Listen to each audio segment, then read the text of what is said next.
Buenas madrugadas, amigos. Comenzamos temporada. Es un placer estar aquí una vez más. Tenemos hasta estudio nuevo en la cadena SER. Y sobre todo, tenemos un mensaje importante. Lo lógico, y más con la cantidad de investigaciones que hemos hecho este año y este verano, apretadas, concentradas para vosotros, es que el programa se iniciase como Dios manda, con un documento sonoro en lugar de los hechos. Pero va a venir después, ¿y sabéis por qué?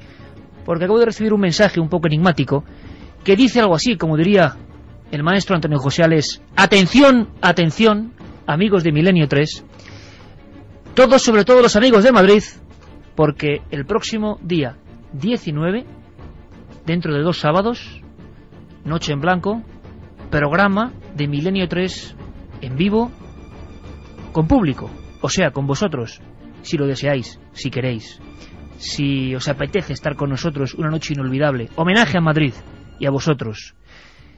Lo intrigante, esta casa es así, le gusta el misterio, es que no podemos decir más. Solo que os pongáis en contacto con cadenaser.com, atentos a la radio esta semana, ikerjiménez.com, Guillermo León tendrá toda la información que nos vayan dando. Y ese Carmen, buena temporada, bienvenida. Buenas madrugadas, Iker. Es lo que nos han dicho. Por el momento no podemos decir nada más. Va a ser una noche mágica, va a ser una noche blanca en Madrid. Todo el mundo va a salir a la calle hasta altas horas y, como no, un sábado así, Milenio 3 tenía que estar con toda la gente de Madrid que tanto nos pedía que hiciéramos algo también para el público de la capital. No sé qué va a ser, amigos. Sé que vamos a intentar hacer lo mejor posible, con un montón de investigadores, de documentos, de historias, de imágenes. Os digo una cosa, sé el lugar, pero tampoco acabo de saberlo, no puedo decirlo. Así que, en fin, todos muy atentos, que corra la voz por los foros, entre la gente, entre los oyentes y amigos, porque empezamos 9ª temporada, se dice pronto, gracias a vosotros. Santiago Camacho, tú vas a estar, ¿no? Pues hombre, sí, lo que usted mande, yo creo que sí. Y además creo que con un amigo. Pues sí, llevaremos un amigo especial. Bueno, pues ese es el recado. Nos lo acaban de decir. Rápido, Iker, no empieces el programa como tenías pensado. Di esto, atención, atención, amigos milenarios. 19 de septiembre, dentro de 2 sábados, en algún punto de la capital de España, podríamos decir capital del misterio, Milenio 3 en vivo. Os esperamos, muy atentos, por favor.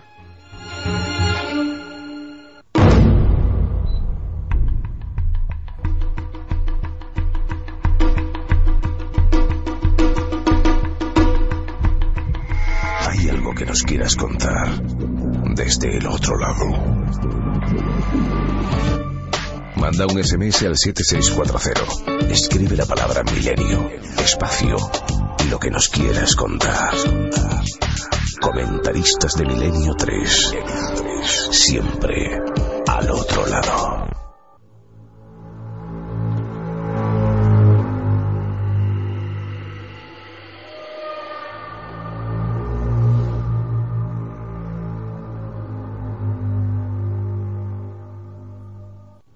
Una y 12 minutos, aquí estamos. Y ahora sí que viene tan solo una parte de la investigación. Esta noche estaremos en una casa cerca de Ronda. Estará allí Juan G. Vallejo, porque están ocurriendo cosas. Tampoco estaba preparado, es que ha surgido así y tenemos que saber por qué una familia está angustiada. Hay mucho más. Tan es así que hemos traído, desde el Perú, nuestro último viaje, una serie de sonidos que revelan un mundo del cual yo creo que jamás se ha hablado en la radio. Es un mundo clandestino, es un mundo de sangre y de espíritus, es un mundo de oro, es un mundo de maldiciones. ¿Habéis oído hablar alguna vez de los huaqueros? Los huaqueros serían los ladrones de tumbas o ajuares funerarios del desierto. Antes de que escuchéis este documento, hay muchos, nos hemos encontrado sorpresas en el desierto. Me gustaría hablaros de una historia que me contaron precisamente en esos arenales del sur del Perú. Es la historia de don Horacio. Don Horacio era un hombre no tan mayor como aparentaba. Daba la impresión de que la muerte le estaba ganando terreno. Él se encontraba mal y caminaba con una corbata impecable, el pasacorbatas de oro, quizá recordando alguna vieja tropelía o hallazgo, un traje impoluto también, un bastón señorial, pero hablaba muy poco. Decían las gentes del pueblo, próximo a Nazca, que tenía el mal de Huaca. ¿Qué le pasaba a don Horacio? Don Horacio, poco a poco, se iba convirtiendo en una calavera. No estaba muerto, pero lo parecía. Incluso le costaba pronunciar palabras. Quizá porque quería mantener el secreto de lo que le ocurrió una noche cuando vio una candela, una luz, en un cerro. Y se acercó. Y hizo lo que hacían los de su estirpe. Con una especie de madero o de barra o de pincho, clavar donde había aparecido la noche anterior esa luz o señal y pasarla lentamente por la nariz. Entonces sabían si allá abajo olía muerto. Y cuenta la historia que don Horacio, aunque jamás lo reveló, halló algo muy importante. Narigueras de oro, brazaletes relucientes, incluso ceramios antiguos de la época de los Nazca, primorosamente pintados, que seguro que ahora pueden estar en alguno de los mejores museos del mundo, aunque me han contado que también puede que estén debajo de una gasolinera en un museo clandestino donde se compra y se vende. Don Horacio rápidamente se hizo una casa mejor, dio estudios a sus hijos y realmente convirtió todo su entorno, su pequeña hacienda, en un lugar próspero. Por fin había abandonado la pobreza. Pero transcurridos 3 o 4 meses, empezó a sentir un dolor indescriptible. No había diagnóstico. Los médicos le miraban casi como si fuera un sospechoso ¿de qué? ¿De ser un enfermo? Solo algunos ladrones del desierto sabían que el mal de Huaca se había apoderado de él. Los que roban a los muertos, los que rompen sus tórax, los que por la noche buscan las señales de las luminarias, acaban así. Nunca llegan a viejos. Lo más terrible es que pasan 2 o 3 años, dice la tradición. Hemos visto que parece que la verdad se acaban convirtiendo en espíritus en vida. Hay quien dice que es el antimonio. Hay quien dice que son los hongos que aún reposan como centuriones de los muertos en esos fardos. Fardos, por cierto, que están muy de moda en el mundo del arte y mucha gente expone en casas lujosas, sin saber la historia que hay detrás. Hace poco un fardo funerario, un manto de momia original, labrado, bordado, de la época de los Paracas, llegó a costar unos 100 millones de las antiguas pesetas. Está en una gran sala, con personas que igual nos escuchan ahora mismo tomando un café o ordenando el servicio para que se vaya acostando. Gente de mucho dinero que no sabe lo que hay detrás de esa vieja tela. Detrás están muchas muertes, muchas historias, muchos aparecidos en la noche, gente que pinta sus caras con sangre de perro. Todo eso hemos aprendido, o quizá desaprendido, porque es bastante desagradable, pero está ocurriendo ahora mismo, en una zona del Perú que es 85% material arqueológico, única en el mundo. A estas mismas horas, o cuando llegue el reloj a estas horas en el Perú, gentes en unos camiones, los hemos visto, estarán bajando, yendo con esas barras, en busca de su tesoro y de cómo dejar la pobreza. Habrán tomado alcohol puro para intentar exorcizar sus demonios, o esos demonios que esperan en el camino. Me sorprendió, tampoco lo tenía pensado. Íbamos en busca de otras cosas, y nos cruzamos con lo que vais a escuchar esta noche, porque esta noche con los sonidos, es nuestra forma de ver la radio, vais a estar en esos camiones, vais a estar con las personas que, escarbando con las manos, encuentran esos restos. Vais a conocer algo de lo que nadie habla. ¿Os apetece pasar una noche con los huaqueros, los ladrones de tumbas del desierto del Perú?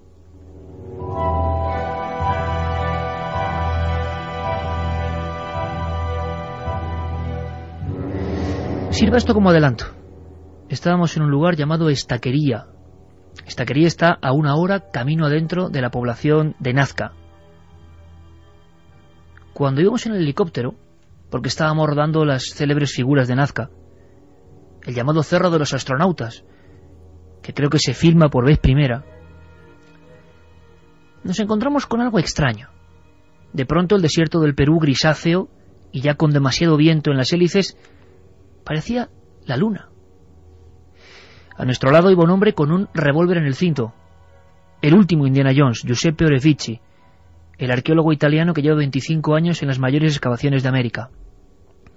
Y nos dijo, señalando con el dedo: amigo, esos son los guaqueros, tumbas.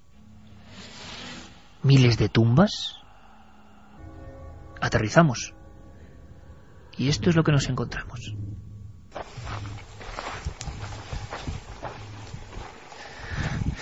Es una impresión atravesar esta necrópolis reventada. Estamos en Estaquería, cementerio de Estaquería, sur del Perú, 1 hora de camino dentro del desierto de Nazca, y encontramos un lugar con cientos de tumbas, huesos, fardos funerarios. Es la marca de los guaqueros, la marca de los ladrones de tumbas. Con el doctor Giuseppe Orefici, 25 años excavando aquí, estamos conociendo 1000 historias. Historias de un oficio de tinieblas. Esto que vais a ver, esto es un hueso humano, cráneos, fémures, los hay a miles. Nos contaba Orefici que todo esto era blanco de huesos humanos. Los guaqueros cogen los cuerpos, excavan con palas, llevan un pincho para incluso intentar oler el carbón o la madera antigua que suele haber en los enterramientos de los Nazca. Tengo que bordear un orificio, una gran tumba, otra más, y ahora una hilera de unas 250 tumbas. Él contaba que cogen los cuerpos, los despedazan en mitad de la noche, hacen una serie de rituales bebiendo alcohol puro y se sienten ya preparados para lo que es el robo sagrado. En el fondo están robando a sus antepasados. Aquí más huesos, muchos más huesos, y un trozo de un textil de unos 2000 años, época Paracas. El sol pega de plano, aquí no viene nadie, no hay carreteras, no hay caminos, y vemos una especie de paraje lunar, y en cada orificio los huesos desnudos, ¿no? No han dejado nada. Los guaqueros a veces han tenido trifulcas a tiro limpio con la policía, han secuestrado al jefe de policía de Nazca. Son un auténtico poder. Y los arqueólogos como Orefici tienen que llevar su revólver siempre, porque tienen que ejercer de guardianes de estos lugares que son claves para la historia.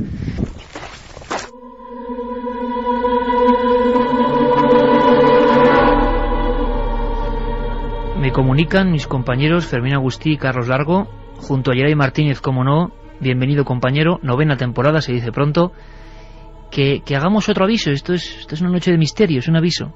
Amigos, si nos escucháis desde cualquier punto del planeta, si escucháis Milenio 3 ahora mismo, fuera de España, escribidnos. Escribidnos porque vamos a hacer algo importante con vosotros. Carmen, es la idea, ¿no?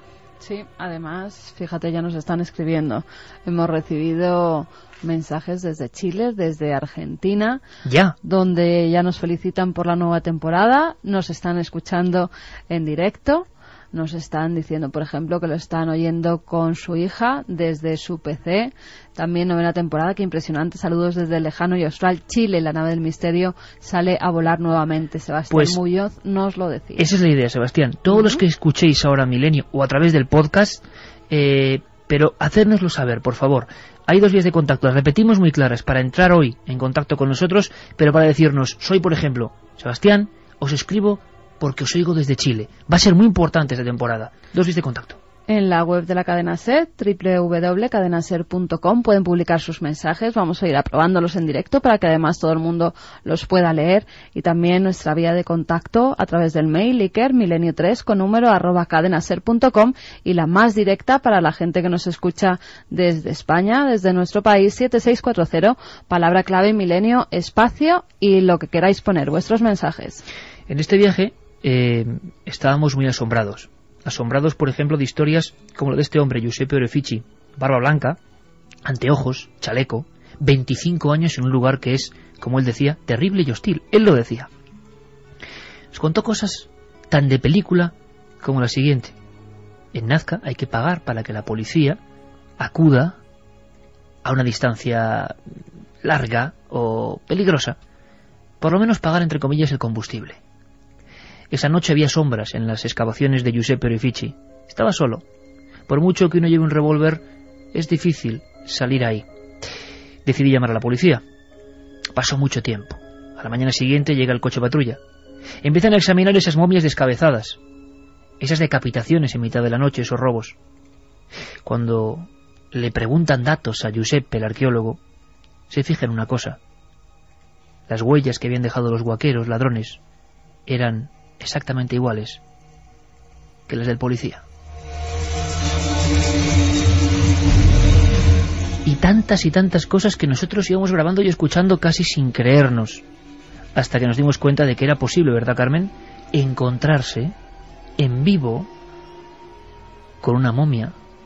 Y no sé si muchas veces en la radio española se ha emitido el hallazgo de una momia real bajo el desierto y su, vamos a decir, casi excavación.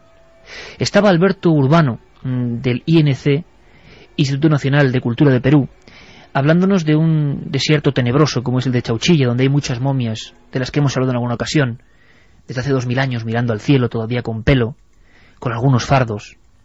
Y de pronto, compañero nuestro, José Alberto, se fija en algo que reluce, siempre a la casualidad, una especie de piecita blanca perdida, que incluso pensó que podía ser algo del equipo, y la tocó. Y sintió un escalofrío. Y estábamos grabando ese instante. Incluso yo, pido disculpas, digo algún improperio, no debe decirse esto en la radio, pero así se grabó, y así debe sonar. Nunca pensamos el equipo de Milenio 3 estar asistiendo con un arqueólogo al desenterramiento de una tumba en ese desierto de los Guaqueros. Este sector de tumbas tiene aquí, por lo menos, aquí hay uno de... Hostias. Mira. Acá está, inclusive, mira. Esto que lo graben, ¿eh? Mira, inclusive, lo que te digo, el algodón. Yo les enseñé esto para demostrarles de que aquí hay. Increíble. Hubiera traído yo un... Y si vamos limpiando, es limpio, por favor. Perfecto. Va a ir apareciendo cerámicas, ¿eso sería, doctor? Es parte de una costilla de una persona, por la coloración y por lo grosor que puedo entender, se trata de una persona de edad adulta.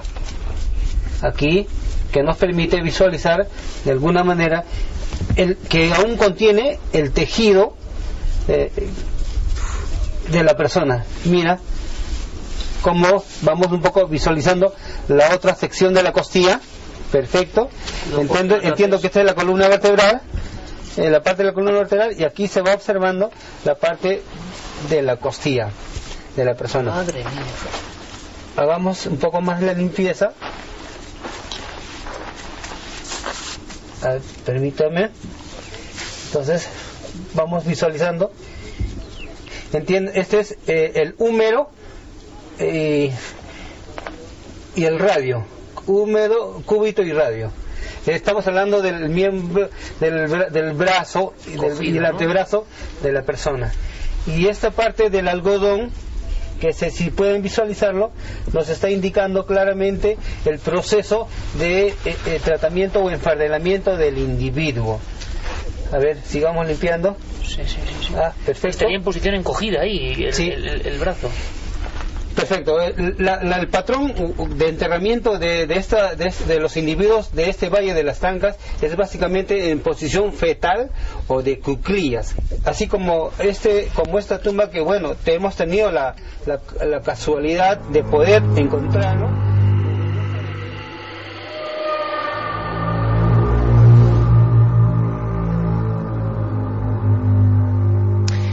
Pues eso pasaba y así lo grabábamos, con el arqueólogo Urbano encontrando una momia en posición fetal. La impresión, Carmen, ahí estaba, y no era de película ni estaba colocada, bajo el suelo, y asomaba un trozo de su codo, como intentando decir algo. Y entonces ya caía la tarde, y os aseguro que en ese lugar sentía un escalofrío, porque ni más ni menos era el célebre cementerio de Chauchilla, un cementerio que sigue causando mucho respeto en las personas de allí.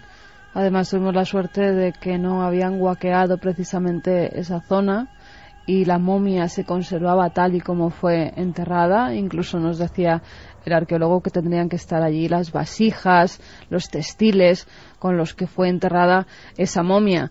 Tal y como hace el INC cuando hace un hallazgo de este tipo, lo que hicimos fue rodear la momia de piedras, marcar el sitio para que no lo pisara nadie y para que cuanto antes el INC mandara a arqueólogos expertos a que rescataran esa parte de la historia que llevaba allí siglos durmiendo.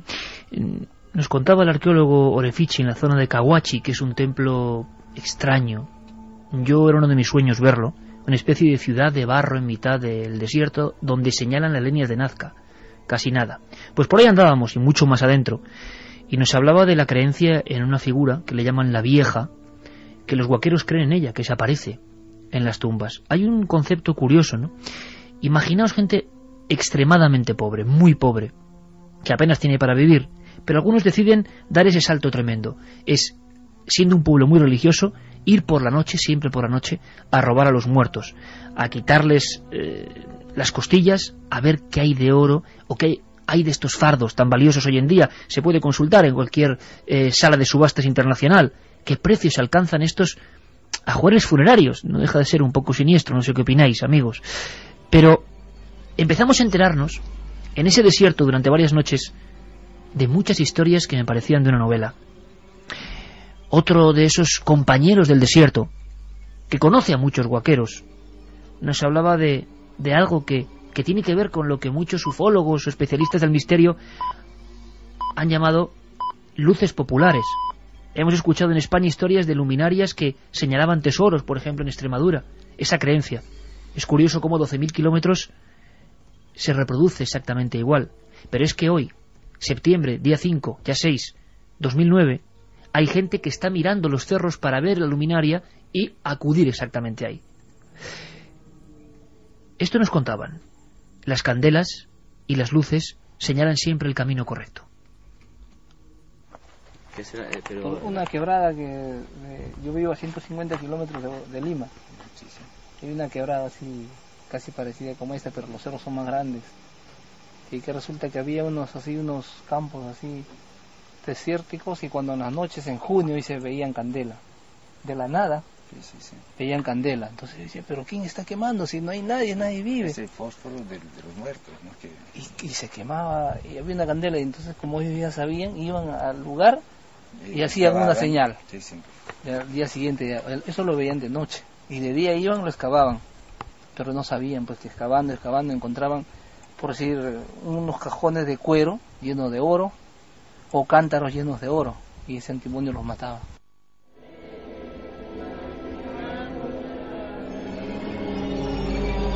Se ha mencionado una palabra, antimonio, que muchos no sabemos, ¿no? ¿Qué tiene que ver con todo esto? Da la impresión de que muy anteriormente a la famosa maldición de los faraones, ya en Perú se hablaba de no solo arqueólogos, algunos de los más importantes arqueólogos peruanos han muerto después de desenterrar una tumba, de, bueno, algo que se aspiraba, algo que contaminaba. Allí la palabra que más se repite en toda esa zona, Pisco, Paracas, Nazca, Palpa, es el miedo al mal de Huaca, al antimonio. Es el gas que se produce normalmente por la presencia de metales. Cuando estos empiezan a salir al exterior, provocan lo que ven los huaqueros, que son esa especie de llamas que tienen diferentes colores según el metal que esté enterrado. También con restos orgánicos puede No tiene que ver, por producirse. tanto, con los fuegos fatuos o el fósforo de los muertos. No tiene que ver. Tiene más que ver con lo que son los metales bajo la tierra. Comprimido con el paso del tiempo, cuando empieza a aflorar con el aire, es cuando empiezan a verse esa especie de llamas que señalan a los huaqueros que ahí hay algo. De todas formas, no es lo único, no es la única señal que estos huaqueros siguen.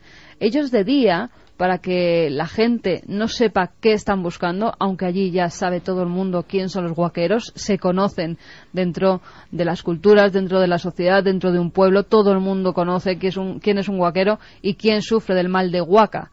Ese mal que ha contraído muchas veces por ese antimonio que ha aspirado al desenterrar los textiles, las vasijas, buscando algún tesoro. Pues bien, van con una vara muy larga y ellos van haciendo como que se van apoyando para andar, pero lo que en realidad están haciendo es perforar la tierra.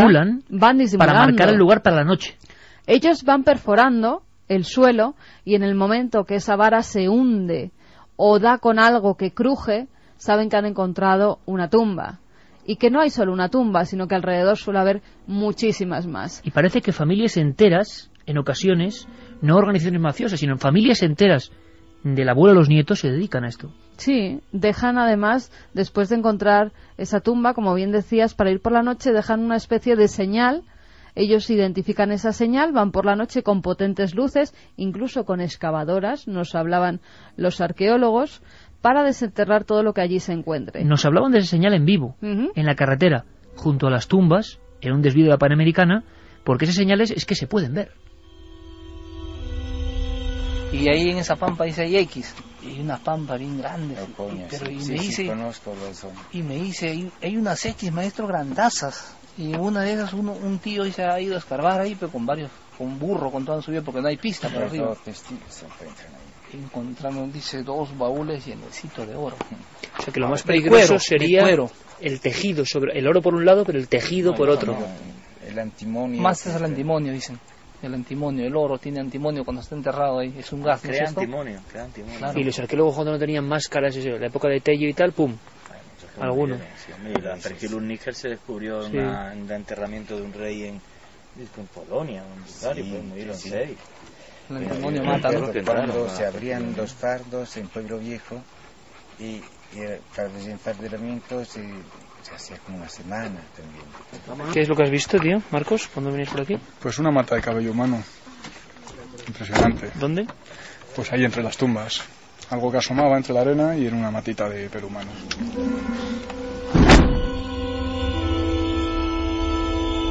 Esa era la puerta de nuestra furgoneta, la tertulia con Orefici, Juan G. Vallejo, los amigos peruanos, y llegaba Marcos Macarro, el famosísimo ya cámara que se enfrentó al toro, allí en el Toro del Perú, ni más ni menos, diciéndonos que había grabado, él siempre busca esas cosas, ¿no? Había grabado, pues, pelo humano, que parecía de ayer mismo, marcando un lugar.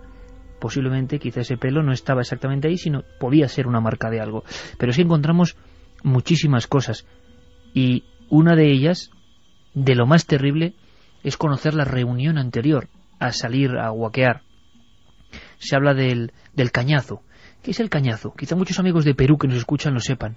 Un tipo de licor rudimentario, durísimo. Sería más o menos así. Una habitación, dicen que sin luz, la tradición manda de con una vela, alcohol puro, hojas de coca para mascar, un cigarro puro de cierta marca además, que saben, ahuman todo el lugar, y poco a poco van entrando en una especie de trance. Saben la señal, han visto la extraña candela que marca que hay tesoro, y salen con sus varas, con algunos cuchillos por si acaso. La noche del Perú, del desierto del sur, no es fácil, y con ese disimulo del que hablaba Carmen, van acercándose al lugar. Pero ¿sabéis lo que hacen antes? Esto me impresionó. Tienen que buscar un animal.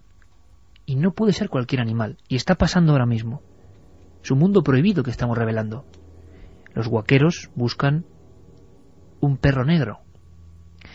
Jorge Rojas, hombre del Perú, de los desiertos del Perú, que sabe perfectamente lo que se mueve, lo que hay, lo que deja de haber, le costó al principio. Yo le dije, Jorge, cuéntanos de este mundo. Revela lo que tú sabes. Y quizá, conociendo que iba a emitirse a muchos miles de kilómetros, como nos ha pasado en este viaje en muchas ocasiones, accedí a contar. Y esto es lo que pasa en esas noches, justo antes de llegar a la tumba marcada por la señal. Si tomamos con lo que tú hablas sobre una especie de maldición, han habido casos, Iker, de que han habido huaqueros que con el tiempo se han adelgazado a tal grado que son enjutos, o sea, bien delgados. Entonces, muchas veces ellos le atribuyen de que te dio el mal de Huaca, ¿no? Hay otros casos, inclusive, en la que por esta actividad intensa de estar en la huaca, luego salir el viento y todo, les da inclusive el mal del viento, que la cara se les desfasa, o sea, hay una parálisis facial que llaman, se les deforma un poco el rostro, y muchas veces ellos no recuperan y quedan con esa facción, y cuando los vemos por la ciudad sabemos que esa persona se dedica a esa actividad. Maldición de Huaca, maldición de nuestros antepasados, o elementos que tienen que ver con lo propio el medio ambiente, elementos que suceden, ¿no? Antes de esa enfermedad, un perro negro que tienen que degollar y tienen que untarse su sangre en la cara. Esto nos horrorizaba especialmente a Carmen. La sangre en la cara, ¿para qué? Tampoco se entiende. Bueno, es una forma como de protección respecto, y las pocas sociedades protectoras de animales de esa zona ya han llamado la atención. Tiene que ser un perro negro, y tampoco sabemos por qué, para embadurnarse, algunos con camisa, otros se despojan de la camisa, gritan, entran en esa especie de trance y actúan, siempre después de untarse de esa sustancia. Y de que algo caiga a la tierra, a la Pachamama. Ellos tienen que hacer una ofrenda para que esa Pachamama no se revele, para que esos espíritus, porque en la cultura peruana creen mucho en lo que son los espíritus y en que si tú coges algo de la tierra tienes también que darle algo a cambio, porque si no se lo va a cobrar de una y de otra forma. Nos contaban también historias que los huaqueros, al no hacer ninguna ofrenda, por ejemplo, de esa sangre del perro negro a la Pachamama, en sus casas habían empezado a pasar cosas, o algunos familiares se habían puesto enfermos, o incluso se oían por las noches ruidos, movimientos de objeto, hasta que no iban al enterramiento que habían guaqueado y hacían esa ofrenda, o bien de una cerámica, o bien de sangre, o bien de chicha, una especie de líquido, de licor que se bebe allí, pues entonces no se quedaban tranquilos esos espíritus o no dejaban a la familia en paz. Seguíamos adentrándonos en el desierto, queríamos conocer más cosas y encontrábamos una especie de señal verde. Carmen la recogía. Es una señal valiosa en mitad del desierto. Ese desierto blanco de huesos humanos, desintegrados. Nos parecía estar precisamente en un paraje lunar, en un espejismo, en un auténtico espejismo. Cabezas, fémures, costillas y de repente una señal verde, como una tela. Y Orefichi estaba ahí con nosotros para comprobar qué es lo que era. Pues ahora mismo estoy viendo un fardo funerario. Además es un tejido teñido con un color verde. Parece que tiene varias tiras, todas cosidas en blanco, que son los fardos con los que enterraban a sus muertos. Justo al lado están desperdigados un montón de huesos, cráneos que han sido machacados con grandes piedras, costillas, hemos visto mandíbulas, fémures, todos los restos de una tumba. De una tumba no, de miles de tumbas saqueadas, que son lo que tenemos alrededor. ¿Qué es? Nazca tardío esto. Parece un quipu, ¿no? Esto verde. Es un tipo de verde que utilizaban justo en Nazca tardío y tenía su parte con bordadito. Cosido. Sí. Madre mía.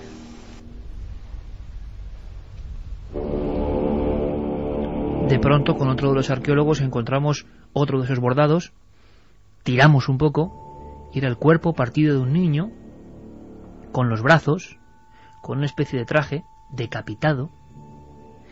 Aquel era el desierto del horror, lo más extraño que yo he visto. Juanje, que nos acompañaba, decía: yo he visto arqueología profanada, pero es que esto... La imagen de que las calaveras con sus ojos huecos te estaban mirando, algunos en su última sonrisa, esos cráneos desperdigados, porque la acción tiene que ser rápida, porque no hay mucho tiempo que perder, y además hay que destrozarlo todo en busca de los elementos de valor. Lo humano no sirve. Ya uno se ha exorcizado contra ello. Quizá esta noche esté ocurriendo, dentro de unas horas ocurrirá allí. Hoy en día, uno de los grandes peligros para la cultura arqueológica peruana es luchar contra los ladrones de tumbas. Nos parece del 19, ¿verdad? Incluso aquí Carmen tiene un dossier que ha sacado de cómo identificar y luchar contra los huaqueros, pero es muy difícil.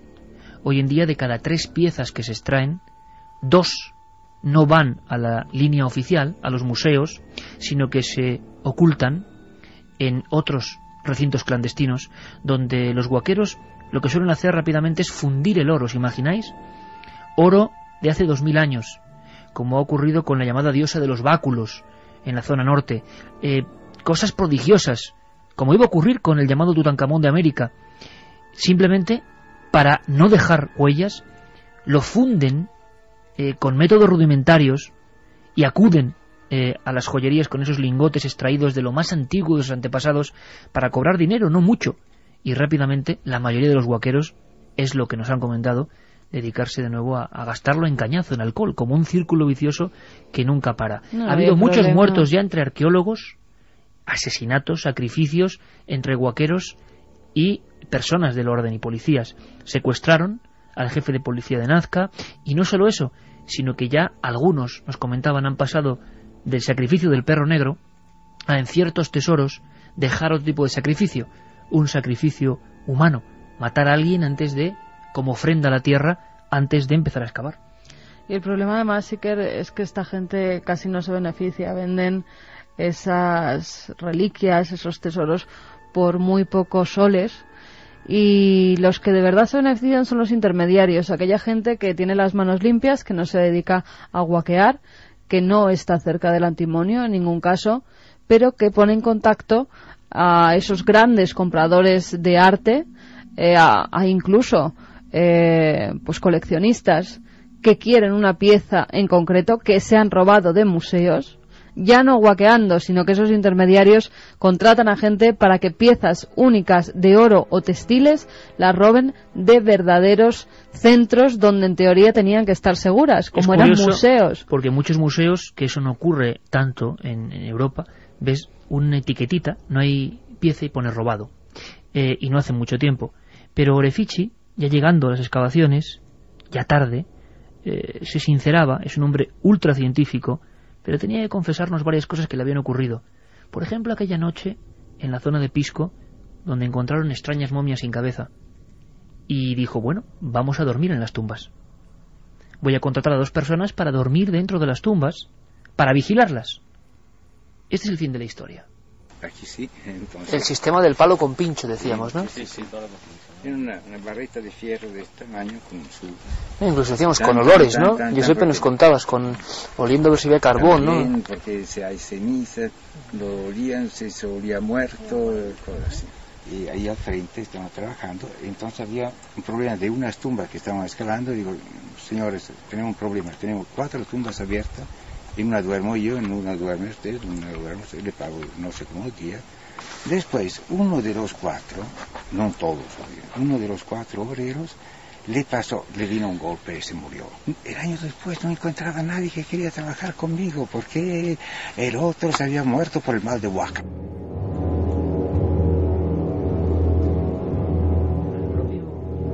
Al propio Orefici, al propio investigador, al propio arqueólogo, cuando llegaba pidiendo gente para ir a trabajar a la excavación de las tumbas, bueno, pues le ponían la cruz con los dedos prácticamente, las madres de esa zona, protegiendo a los suyos y llamándole pistaco, que quiere decir arrancauntos o sacamantecas. Orefici con su barba, pues les daba ese aspecto. Ellos creían que un ser barbado era el llamado sacamantecas que los llevaba a las tumbas. El propio arqueólogo oficial tenía que lidiar con todo eso, digno de novela.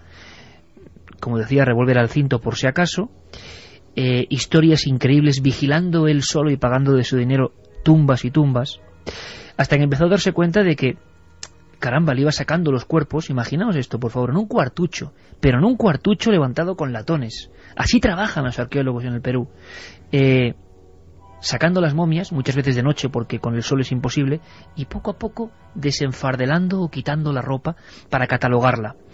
Y tiene que confesar que muchas veces han pasado cosas curiosas. Es inevitable que se haya acordado de muchos arqueólogos, entre ellos el más famoso de la historia de Perú, Julio César Tello, que murió por la contaminación, o quién sabe si por el mal de Huaca. Que se va enfermando los pulmones y se muere por eso, ¿no? Cuando encuentras un fardo y lo dejas ahí un día o 2 días, hace hongos, y esto pueden afectarte los pulmones, ¿no? Y Tello murió de esto, por ejemplo, desenfardelando muertos. Yo he desenfardelado 500 muertos, pero no me pasó nunca nada, y nunca con máscara, porque me odio ponerme la máscara. Ahora que tanto se habla de máscaras de protección, el amigo Giuseppe Orefici, al que es un homenaje, que sigue allí, decía, no me la pongo, y si tiene que llegar al mal de Huaca, que llegue. Pero a él no le ocurre, pero le ha ocurrido a otras personas que han ido después a investigar justo donde ellos estaban.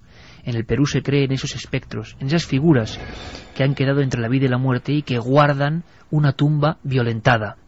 Él no lo cree, o eso nos dice. Sin embargo, le han pasado cosas tan alucinantes, tan de libro, que nos contaba ahí mismo, delante de las tumbas, de esta forma. En la cueva, una de las cuevas donde hemos trabajado, entonces cueva seca llena de esterco de murciélagos. hemos trabajado como 20 días o así. Después que nosotros salimos, va un profesor con sus alumnos a visitar el lugar para saber dónde habían excavado y murieron 2. Y la lista de muertos hace que el trabajo sea apasionante pero inquietante. Aún quedan personas de este tipo. Pero fíjate, Carmen, yo me quedo con una expresión. Escuchamos muchas cosas, las íbamos recogiendo en las libretas y en los sonidos para nuestra gente de Milenio 3. Íbamos viajando como ahora se pueden sentir ellos. Nos contaban estas historias que es que están ahí y son verdad. Y todos creen en ellas. Nos hablaban de familias de huaqueros que en venganzas personales por ver quién llegaba primero a un tesoro identificado tan solo por una cosa tan tenue como una luz, se habían masacrado, habían muerto unos y otros a machetazos delante de esa tumba, que había presenciado la tremenda carnicería. Nos hablaban de esa gente que a pesar, como ocurría con don Horacio, de sus regios trajes casi muy superiores, con esos sueldos de hambre que tienen los investigadores arqueológicos allí, y que sin embargo, con tristeza veían cómo ese mal de Huaca los iba devorando. Pero lo curioso es que al final, al despedirnos de Jorge Rojas, ese hombre del desierto, nos decía algo que a mí me heló la sangre. De niño, él vio también la señal, vio la luminaria, que tampoco es fácil de explicar. Una luz ingrávida, con forma ovalada, muy cerca de su casa, en una quebrada. Y hasta hoy sigue dándole vueltas. Me decía, Iker, tengo que ir un día solo con la vara y buscar mi propio tesoro. Mucha gente en el Perú, que no es precisamente ladrona, cree que en cierto momento de su vida la señal les está indicando algo. Y muchas noches Jorge se despierta soñando con esa luz que hace 50 años se le apareció una noche. Y la duda continúa. Allí nos lo confesaba. Inclusive yo tuve una experiencia de niño que lo vi en un cerro cuando yo era niño, pues, ¿no? Y mi temor es, y si voy y muero, y mis hijos cómo quedan, ¿no? Entonces, ¿para qué voy a ir? Quizás de repente pueda volverme millonario, ¿no? Pero el miedo de morir, ese es el temor. El miedo de morir, ese es el temor. Septiembre de 2009, esto está pasando. Hemos visto lugares donde hay más piezas que en los museos. Es un círculo que no para, las piezas salen rápidamente del Perú. No hay control para algunas piezas que valen muchos millones, a veces escapan, es imposible retenerlas. Y cuántas muertes y cuántas historias, y sobre todo qué terrible imagen. Repito, yo nunca he visto nada parecido. Miles y miles de huecos violentados y que siguen siéndolo. He contado un secreto, Carmen. Estábamos en un lugar de petróglifos, Chichitara, un pueblo que se abandonó. Yo lo visité hace muchos años y tenía vida. Ahora no había apenas nadie. Estaban los carteles de las elecciones de 1996, locales, ondeando y al viento. Se habían marchado todos.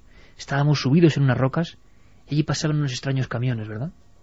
Unos camiones cargados de gente que, según nos dijo el único vecino que pudimos encontrar en ese pueblo, ya como decías abandonado, pues iban a huaquear. Por lo menos era lo que se comentaba por la zona. Eran camiones tremendos de gente, pues no sé, viajarían en ellos más de 100 personas que estaban apiñadas en la parte de atrás en el remolque y con sus palas, con sus picos, me imagino que para acabar en algún sitio. Pero fíjate, yo hay una cosa que recuerdo y ocurrió en Cahuachi cuando nos la estaba mostrando Giuseppe Orefici. Él dijo que una noche empezaron a escuchar el llanto de un niño. Era tan insistente ese llanto que decidieron ir muy pronto, a las 6 de la mañana, porque ellos se levantan muy pronto para que no les dé luego todo el sol a las 12, la 1 de la tarde, que decidieron ir allí al amanecer. Empezaron a excavar justo en el sitio donde habían oído los llantos y encontraron la tumba de un niño. Pero además, ¿sabes qué, Iker? Rescatando de los libros que pudimos comprar en Perú estos días, leyendo muchos de ellos, dice la tradición que las tumbas también se encuentran porque el llanto de un niño dice dónde está enterrado.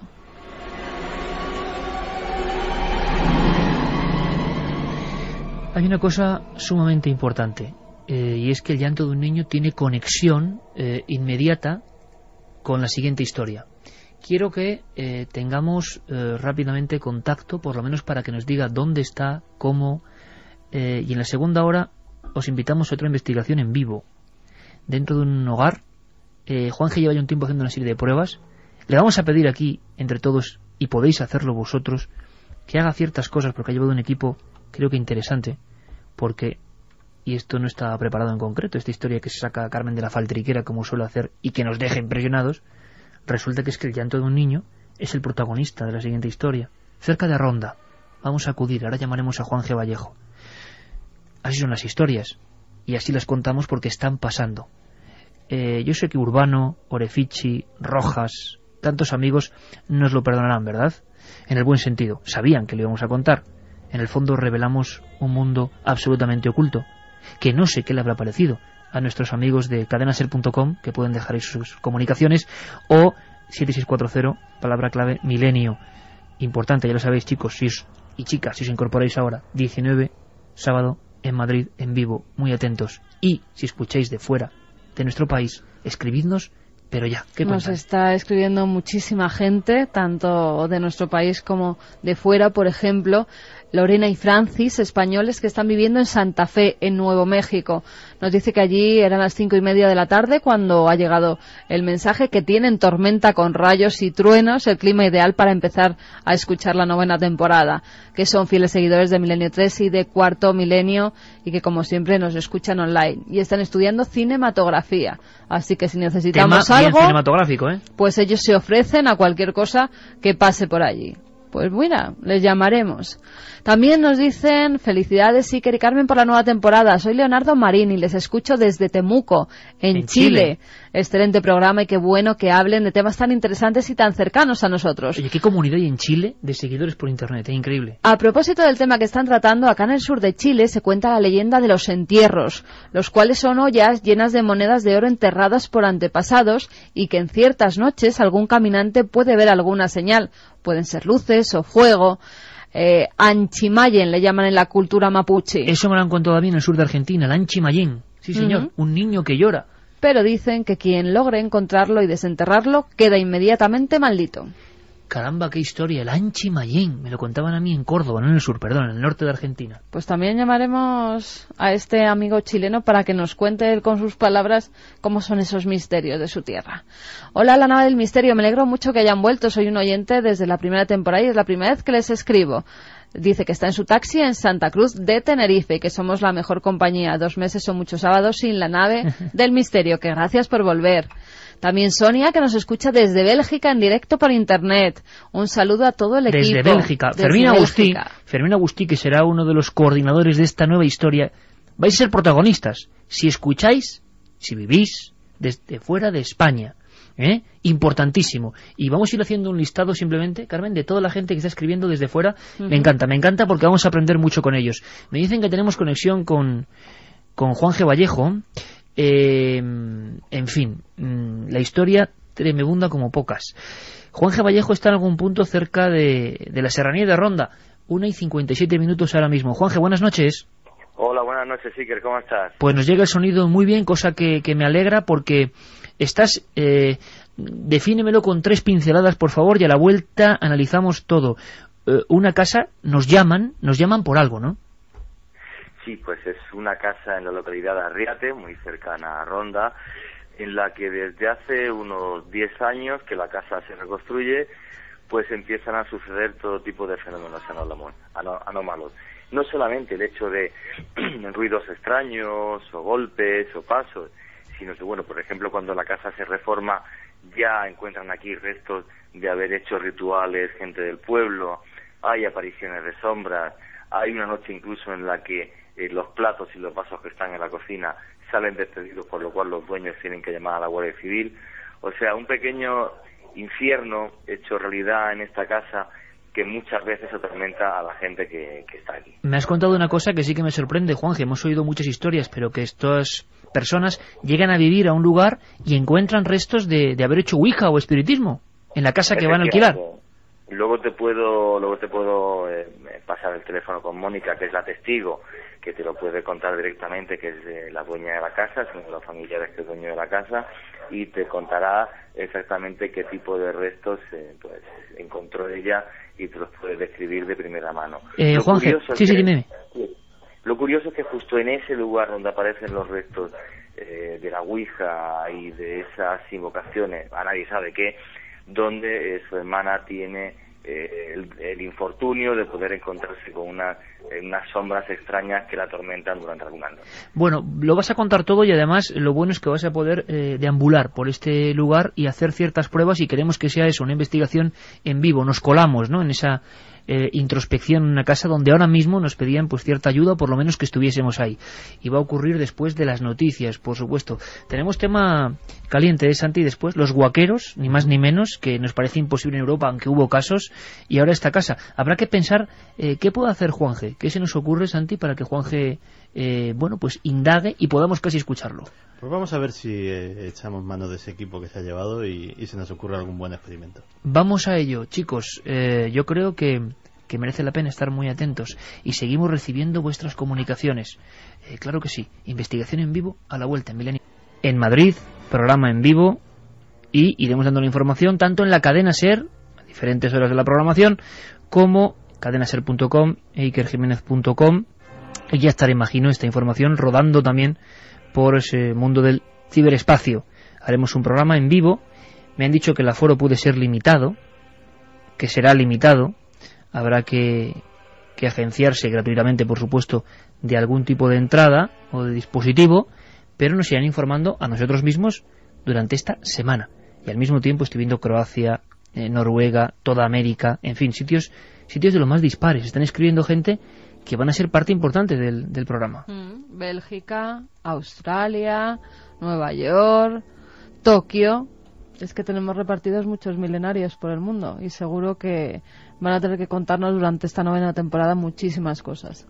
Turín, veía por ahí. Es decir, gente que vive y que conoce esas ciudades. Pues queremos contar con ellos, con su visión de esos lugares. Os iremos contando brevemente, pero en estas semanas tenemos que recopilar el mapa de amigos milenarios que están fuera de España, que les guste el programa y que seguro que les guste el misterio y los temas, digamos, interesantes, o que procuramos que sean interesantes, que aquí desarrollamos. Pues dejábamos la primera hora con Juan Jesús Vallejo, nuestro compañero, desplazado a la serranía de Ronda, a las inmediaciones de esa maravillosa localidad, porque una familia pedía ayuda de forma muy especial, ayuda o por lo menos atención, ¿no?, que es lo que se puede dar cuando alguien está viviendo en su propia casa una serie de fenómenos, de misterios. Un hecho diferenciador, extraño, era ese. Cuando llegan a alquilar una vivienda a ese lugar, pues resulta que esa vivienda ya estaba marcada, ya hablaban de ella, como en tantos pueblos se habla siempre de un lugar, y sobre todo, lo más raro, ¿no?, que había restos de cosas, restos de algún tipo de juego que tiene que ver con el espiritismo, y que desde luego eso ya es mala señal. Juanje incluso estaba con algunos de los protagonistas. Juanje Vallejo, ¿sigues ahí? Juanje, vamos a ver, puede que haya algún problema. Juanje, 2 y 11 minutos, ¿sigues ahí? ¿Me escuchas? Sí, yo te escucho perfectamente. Ah, perfecto. Aquí no llegaba la señal. Además te recibimos bien. ¿Podéis describirnos dónde estás ahora? ¿Cómo es la casa? Así a grandes rasgos.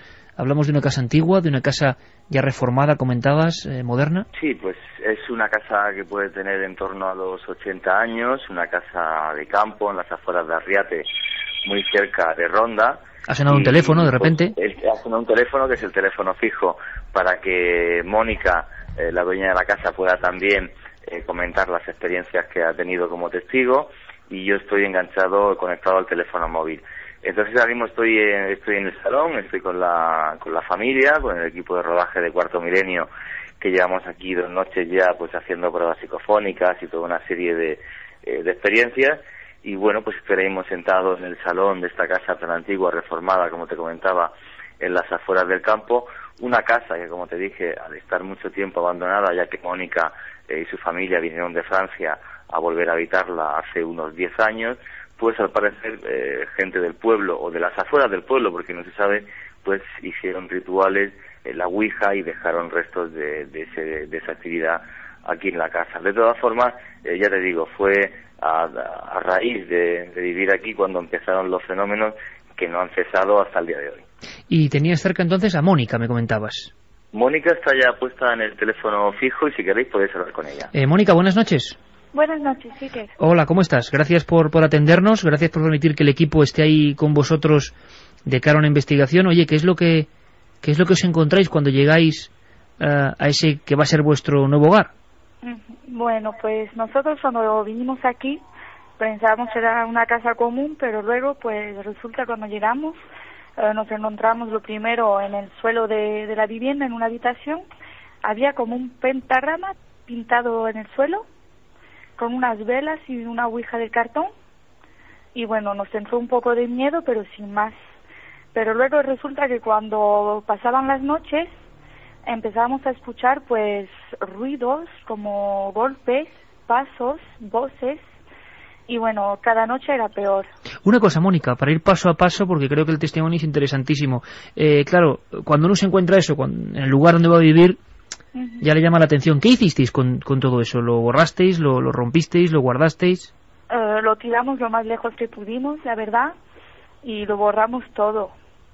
Santi, una cosa, primera descripción de esa señal que se encuentra. ¿Para qué suele hacerse eso? ¿Una ouija mezclada con el pentagrama en el suelo?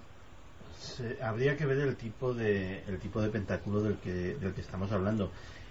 Si la ouija la encontraron en el suelo dentro de un pentagrama, lo más probable es que fuera un pentáculo de protección y que con esa ouija hubieran estado intentando contactar con algún tipo de espíritu maléfico. Se traza el pentáculo en el suelo y los practicantes se sitúan dentro precisamente para que esa figura mágica les proteja de la acción de ese ser al que pretenden invocar o con el que pretenden contactar. Generalmente eso se suele complementar con velas, con algún círculo o incluso el propio pentagrama trazado con sal, que es una de las formas más usuales de llevar a cabo estos ritos, pero desde luego la combinación de un elemento de comunicación como es la ouija y de ese pentagrama en el suelo, yo creo que ambos elementos evidentemente querrían decir que allí alguien ha intentado invocar algo no especialmente bueno. Claro, porque la sensación... Sí, dime, Juanje. Sí, hay un apunte y que Mónica creo que lo puede corroborar, y pregúntale a tal efecto. Creo que ella sí vio efectivamente un círculo alrededor del pentagrama y unas velas. Preguntarle a ella, que está en el teléfono, pero yo recordaría que en la entrevista que le hice me comentó eso. Y esto, Mónica, lo que dice Juan Jesús Vallejo, esas velas y ese círculo, ¿y era en el salón principal de la casa? Sí, bueno, en una habitación bastante grande, pues así fue tal y como lo dice Juanje, fue impactante además, porque recuerdo que era bastante grande, el tamaño cogía toda la habitación y bueno, era impactante. Toda la habitación. Fíjate qué curioso el hecho de que uno puede pensar al ver esos elementos rápidamente en una secta, en algún grupo de adoradores de lo que sea, pero no, como comentaba Santiago Camacho, que por eso está aquí, en ese concepto de protección, de hacer algún tipo de invocación y sentirse protegido en el mundo de la alta magia.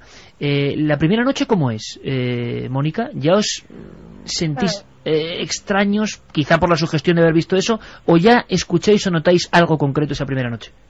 Bueno, pues la primera noche, es una casa de campo, siempre hay ruidos, entonces no prestamos mucha atención. Pero luego relacionamos lo que hemos encontrado pintado en el suelo de la habitación con lo que empezamos a escuchar, y ya vemos que son fenómenos totalmente extraños, porque no tiene nada que ver ni con el viento ni nada. Son pasos como si había más gente conviviendo con nosotros, y bueno, ya empieza incluso a asustarnos. ¿Hacían algún trayecto esos pasos? Es decir, ¿partían de algún punto y morían en algún punto? ¿Eran en alguna habitación concreta? Pues digamos que encima de nuestras habitaciones hay un desván que da encima de todas las habitaciones. Entonces, claro, empiezan los pasos desde la puerta del desván hasta lo más profundo del desván. Es como si había gente viviendo ahí, se escuchaban golpes, pasos, susurros. Era impresionante. Mónica, ¿es una casa aislada del resto de casas o está pegada a otros bloques? No, bueno, hay algunas casas más para abajo, pero está bastante aislada del pueblo, está bastante más en altura. ¿Los vecinos qué decían?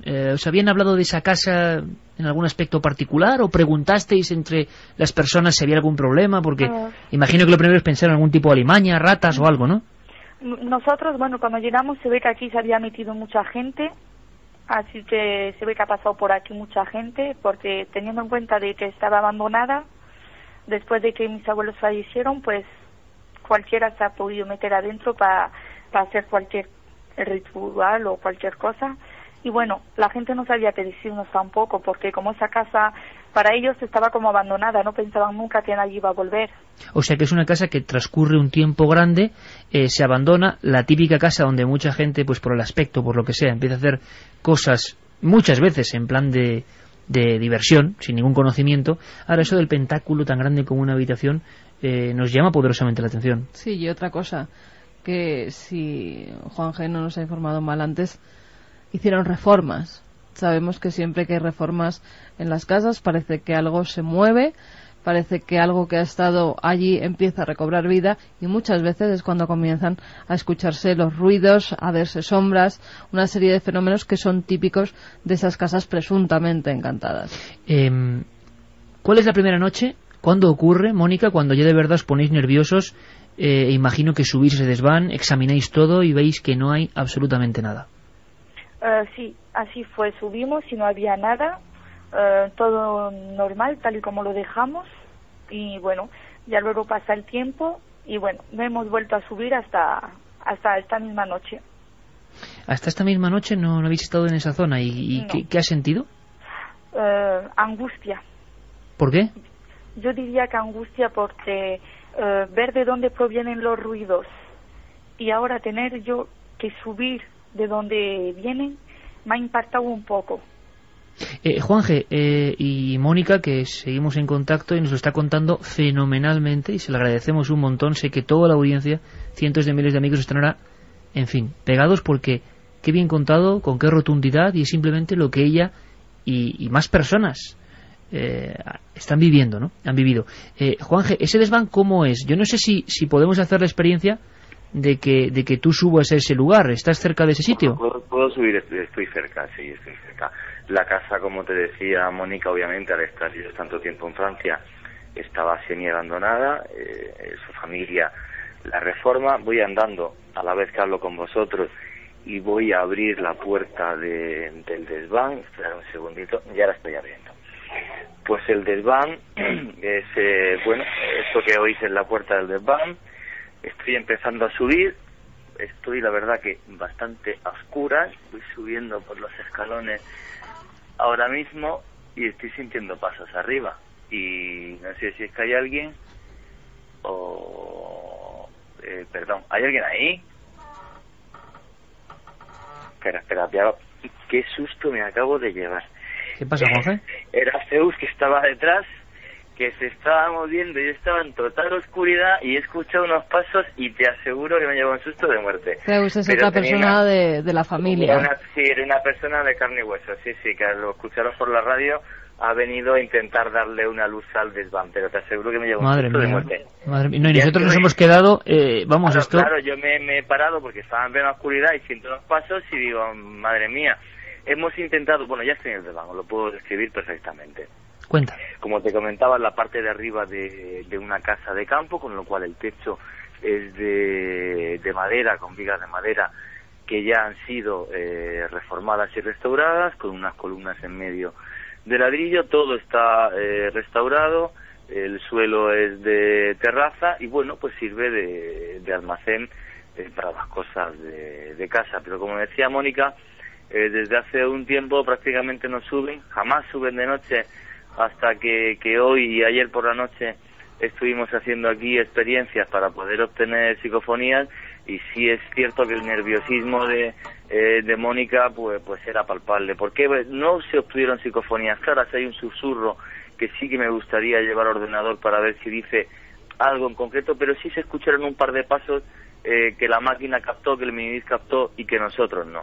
Eso es lo más curioso. Sobre el desván, voy andando ahora mismo por él y hombre, tiene un aspecto un poco, no sé por qué desapacible, porque como te digo, está ordenado, está reformado, los ladrillos están todo bien puesto, ordenado, las columnas, pero sí tiene una sensación, no sé por qué, pues un poco desapacible.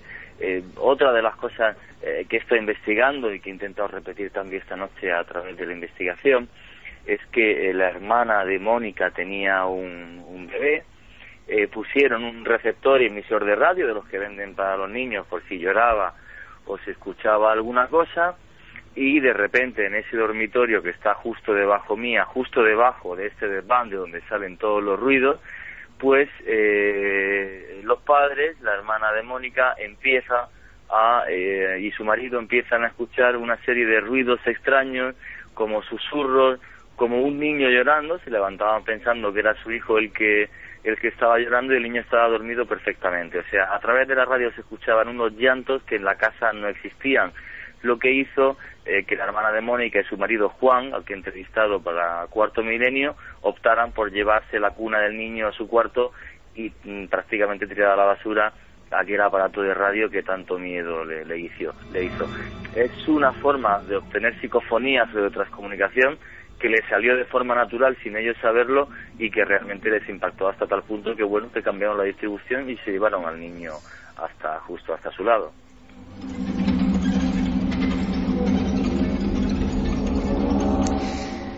Pues en directo en esa casa, cerca de Arriate, en la comarca o zona de Ronda. Mónica, ¿cuál es la noche?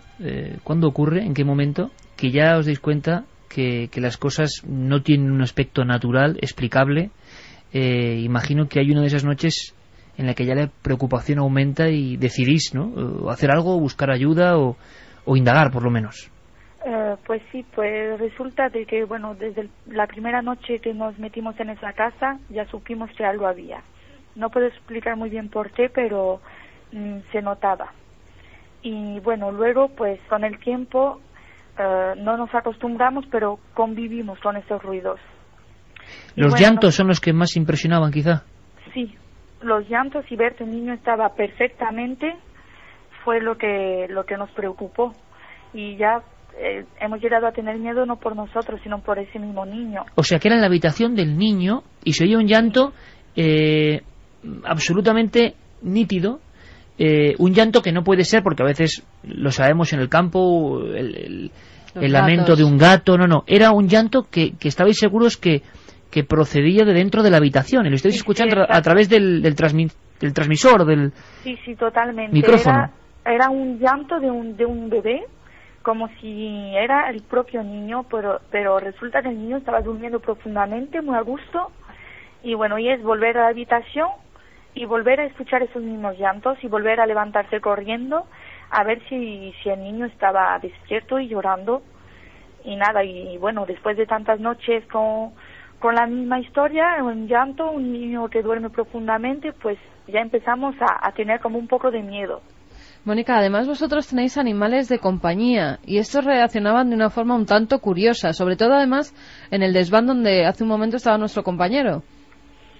Pues sí, la verdad, en casa, bueno, fuera tengo unos perros que han sido de toda la vida de casa, pero desde que me los traje de Francia la casa no la quieren pisar, no entiendo por qué, se ponen nerviosos.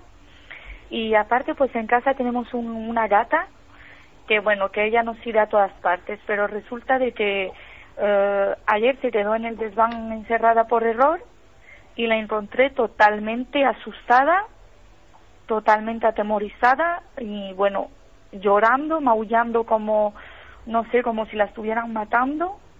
Realmente estaba arrinconada, la encontré. Juanje, tú has vigilado, imagino que has vigilado, filmado y seguido muy de cerca la actuación de los animales, ¿no? ¿Qué has visto? Sí, lo que he hecho es hoy subir la gata al desván, y es una gata que la ves en el salón, en otra parte de la casa, y la gata se comporta de una forma muy normal, porque es muy dócil. La cogieron desde muy bebé, y en cambio en cuanto la sueltas en el salón, o coge dirección a bajarse de la casa, o directamente se esconde detrás de cualquier bulto que hay ahí. Eso me llamó la atención. Luego el perro quiere decir que es un Rottweiler que puede pesar 40 kilos y que no es un animal precisamente asustadizo ni mucho menos. perfectamente adiestrado, y el animal no quiere entrar en casa. Entonces, no quiere entrar. Un animal, no, con esa fortaleza, que ya te digo, no estamos hablando de un perrito de 5 kilos, con esa fortaleza no quiere entrar en casa, pues sinceramente te impacta bastante, más como decía Mónica, cuando es un animal que en Francia tenía un comportamiento normal y vivía entre la casa y el jardín de la misma. Aquí, en cambio, en absoluto. De todas formas, hay una cosa además que me gustaría comentar, que es la que más me impactó, porque en España, cuando uno investiga fenómenos poltergeist, pocas veces sucede, y es que en esta casa sucedió un hecho que también pienso que en Mónica y en su familia marcó un antes y un después, y es que una noche tuvo incluso que venir aquí la Guardia Civil. Quizás la mejor para contarlo es Mónica, porque ella sí vivió aquella noche y lo que sucedió. Antes de que nos lo cuente Mónica, vamos a hacer una cosa, Juanje.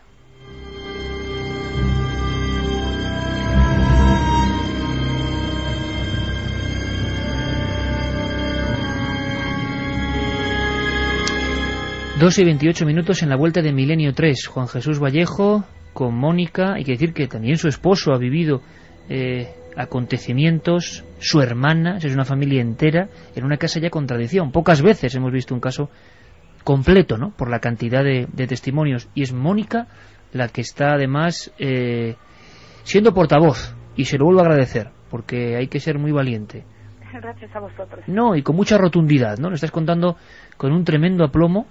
Y yo sé además, Mónica, que es muy importante para las muchas personas que lo escuchan, que viven situaciones similares y que desgraciadamente no son tan valientes, hay que comprenderlo, y no se atreven a contarlo. Yo no sé, los amigos en cadenaser.com, en la página web, o en 7640, palabra clave de Milenio, si están expresando, imagino que están todos escuchando con impresión, ¿no? Sí, además se están haciendo muchas preguntas. Por ejemplo, si Mónica o alguien de su familia ha llevado a algún sacerdote para que bendiga la casa, para que eche agua bendita por las estancias, que dicen que así algunos fenómenos se apaciguan. Mónica, ¿habéis intentado acudir a alguna persona, que esto tiene sus peligros también, ¿no?, para que haga algo? Pues la verdad yo diría, para contestar sinceramente, que nada de eso funciona. ¿Lo habéis probado? Sí, hemos probado agua bendita, sal, muchos remedios, como quien dice, y nada de eso ha funcionado, ni siquiera se ha calmado la cosa. Ni siquiera se ha calmado la cosa. ¿Y ocurría algo cuando habéis hecho eso de echar agua bendita u otras cosas? ¿Los fenómenos no decrecían, sino que pasaba alguna otra cosa o no? Bueno, al principio digo, bueno, a ver si funciona, que no perdemos nada por probar, pero que va. Serían los fenómenos, y yo creo que con los años ha cogido más fuerza todavía. Nos dicen también que cuando Juanje hablaba, caminando por el desván, se ha escuchado una especie de chirrido. Ese chirrido era la puerta que él entraba. También nos dicen si ellos han hecho la ouija en algún momento allí, o solo se la encontraron, solo se encontraron ese pentagrama en el suelo de otra gente que no fuera suya. Mónica, pregunta a la gente si en alguna ocasión habéis hecho algún tipo de espiritismo o algo para saber. No, nosotros nunca. Nosotros todo eso es un tema que respetamos mucho, que no tocamos, y nosotros nunca nos hemos atrevido a jugar con esto. Justamente después de encontrarnos esto, más razones por no hacerlo.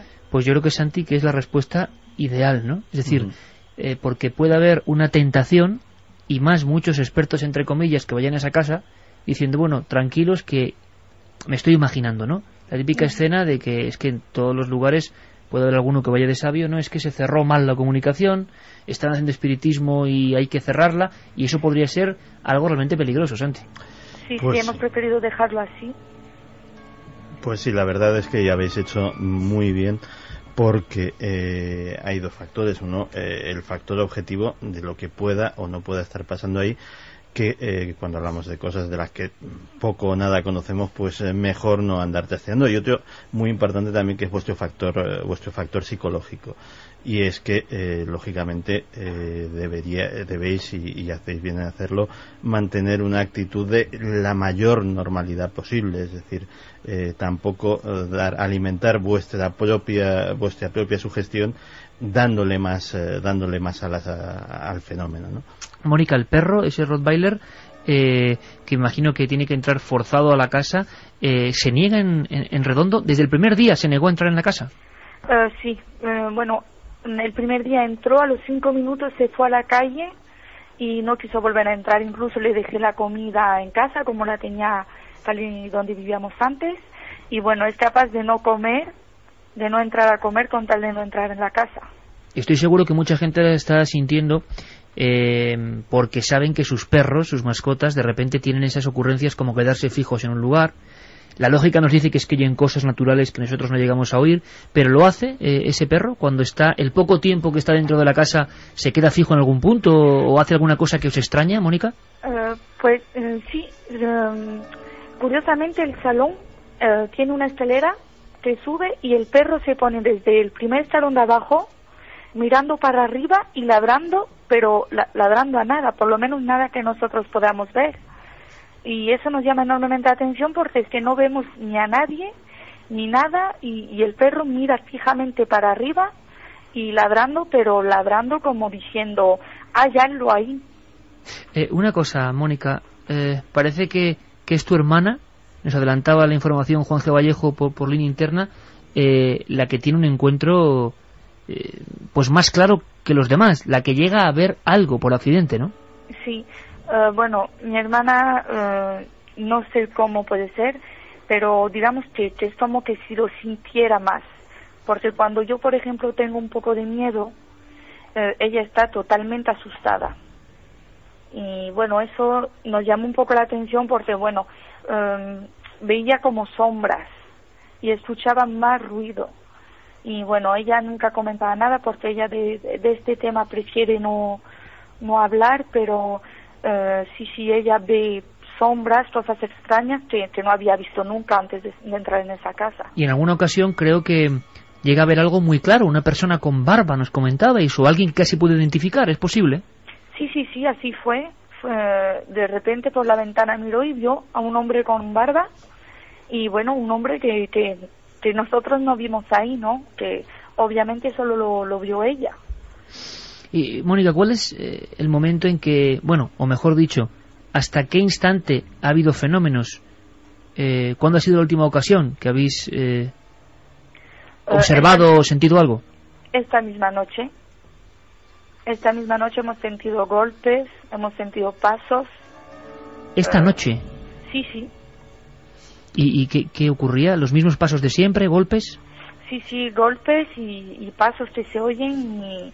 que son ruidos que, bueno, nosotros, por decirlo así, nos hemos un poco acostumbrado, hemos intentado darle menos importancia para poder tener una vida normal, pero se oyen pasos como si hubiese alguien arriba caminando y se oyen golpes secos. Juan G., ¿has asistido a esos golpes? ¿Has podido escuchar algo? Yo he estado de un lado para otro y no, curiosamente, Luis Iborra, el ayudante de cámara, que es una de las personas más escépticas con la que está medida, me ha comentado que él también ha oído los golpes. Luis Iborra. ¿Y está por ahí? ¿Está por ahí, Luis? El Iborra pues está en el salón, si queréis puedo coger y bajar. Sí, me gustaría que me lo contase. He comentado con él porque me dice, Juanca, ¿has oído los golpes? Digo, Luis, yo no, estaba pendiente de hacer psicofonías y tal, y Luis Iborra me dice que sí ha comentado unos golpes. ¿Dónde está Luis? Que está por aquí. Espera un segundito que te pase a Luis. Luis, que es un miembro del equipo de Cuarto Milenio, uno de nuestros equipos de cámara. Luis Iborra, te paso Luis Iborra. Luis, buenas noches, amigo. Hola, buenas noches, sí que. ¿Cómo estás? Perdona por el atraco, pero Juan G. nos ha dejado sorprendidos, estamos muy impresionados con todos los testimonios, la fuerza de cómo lo cuenta Mónica. Y Juan G. nos decía que él no había escuchado estas cosas. Mónica nos decía que esta noche había escuchado golpes. Y tú, que eres el talante científico, escéptico, digamos, que también habéis escuchado algo. Cuéntanoslo. No sé, vamos, básicamente, bueno, en la cena incluso, que hemos estado aquí cenando con toda la familia, vamos, yo sí que he oído cosas, he oído movimientos arriba y estábamos todos aquí abajo. No sé decirte qué era ni cómo, pero vamos, sí que he oído cosas, he oído movimientos. Defíneme movimientos, Luis, ¿qué tipo de movimientos? O sea, que ¿era algo lo suficientemente claro que te llamaba la atención? Sí, o sea, incluso algún movimiento de muebles o algún paso y no sé, yo la verdad es que soy bastante escéptico con estas cosas, pero algo he oído, no sé decirte, es que no sé decirte muy bien Y parecido a que, Luis, más que... Porque todos podemos pensar en lo de siempre, ¿no? Una rata, un no sé qué... El crujir de la madera, cuando está cambiando el tiempo... Madera no hay, porque es una casa de cemento y no sé, lo más parecido a tener arriba vecinos, pero es una casa que no tiene vecinos alrededor. O sea, que es sí, Luis, es exactamente lo que dicen la pareja que vive allí, ¿no? Que escuchaban como si en ese desván donde no hay nadie hubiese gente viviendo. Sí, exactamente, vamos, yo lo que he sentido es eso, es como si hubiera gente. Luis, compañero, gracias, Nada, hombre. Un abrazo. Hello. En fin, pues ese es uno de los miembros del equipo de Cuarto Milenio, de esta gran nave del misterio, que ya veis, ¿no? Está donde ocurren las cosas. Desde el primer programa, intentando saber, bueno, pues qué pasa. A mí me sorprende la fortuna de este gran equipo que comparte la mayoría tareas radiofónicas y televisivas. Algún día contaremos secretos. Es que somos, como dice Santi, cada uno de su padre y de su madre, cada uno con una posición sobre estos temas diferente, ¿verdad? Sería absurdo tener un programa donde todo el mundo crea lo mismo. Es que hay gente que cree, que no cree, todos con la absoluta objetividad cuando están en un sitio. Por eso me sorprende que sea precisamente Luis el que afirme esto, ¿no? Juanje, ¿estás por ahí? Sí, estoy aquí. Además, oye, me ha sorprendido, me ha sorprendido mucho. No solo eso, sino que estábamos en la cena, como te comentaba Luis, y yo, pues, hablando, que sabéis que tengo ese defectillo, que hablo demasiado cuando estoy cenando, pues yo no he oído los ruidos, y de repente Luis ha comentado, ¿habéis escuchado los ruidos? Que también ha escuchado a Mónica y tal. Digo, chicos, lo siento, yo no he oído nada. ¿Se oye el perro ladrando de fondo? ¿Qué? ¿Se oye el perro ladrando de fondo? Sí, el perro está ladrando. A ver. El perro está ahora mismo fuera ladrando, sí. Si me acerco a la ventana se escuchará más. Él está fuera. No, ese no es el Rottweiler, no. El ladrido del Rottweiler te aseguro que no es ese.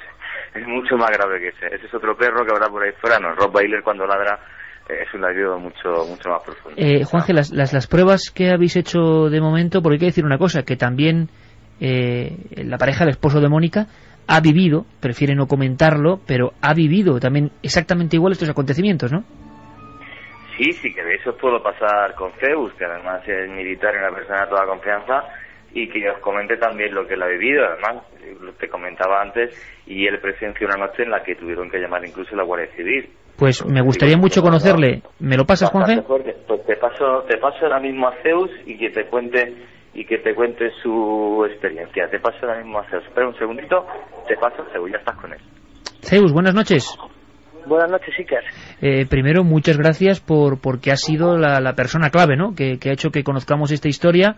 Nos estamos quedando muy impresionados con mucha gente, imagino, que sintoniza la SER en cualquier punto de España y del mundo por repito, ¿no? Por la enjundia de lo que estamos escuchando.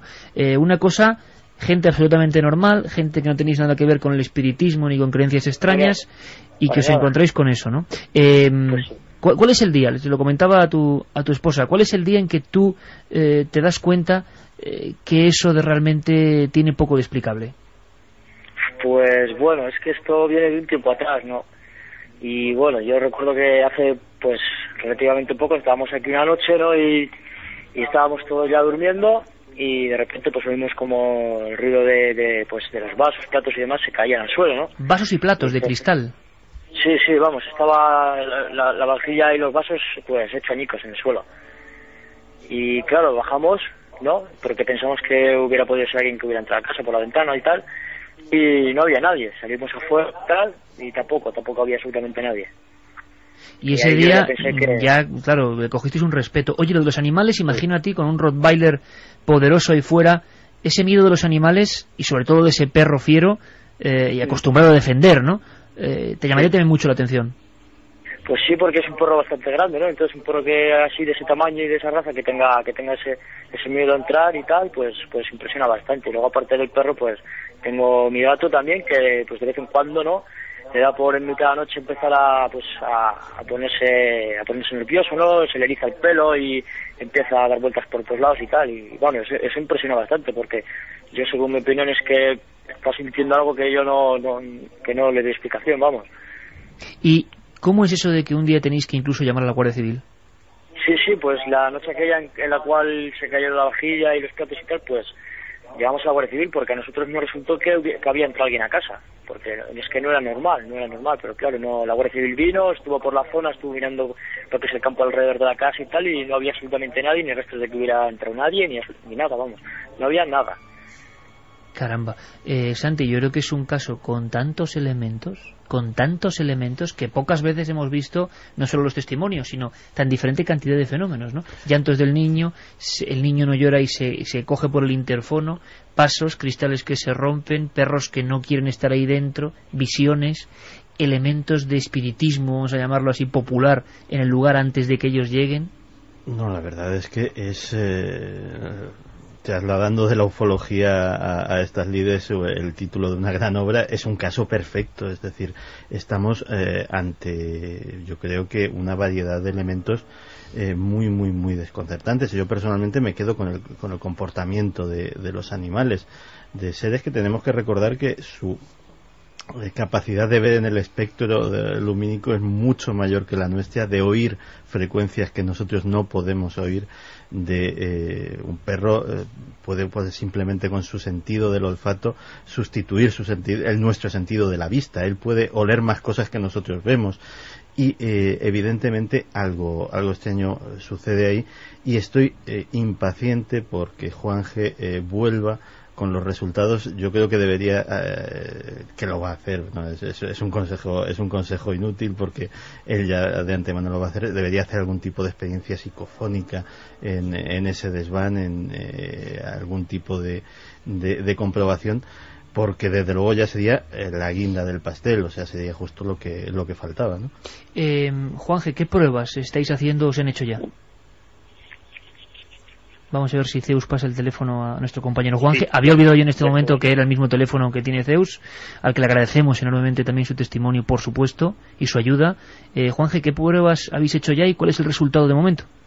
De momento las pruebas psicofónicas, bueno, pues escuchar un par de pasos y un susurro, una voz prácticamente inaudible. He hecho pruebas psicofónicas, tanto de psicofonías normales, y utilizando el aparato de radio en el que se apreciaron hace años esos lamentos, esos lloros, pero bueno, ya te digo, no hay ninguna prueba clara psicofónica que yo pueda decir a la audiencia que realmente me dice una voz clara algo o un mensaje de algo. ¿Hay algún lugar, Juanje, que nos pregunta mucha gente, que te haya llamado la atención especialmente de esa casa?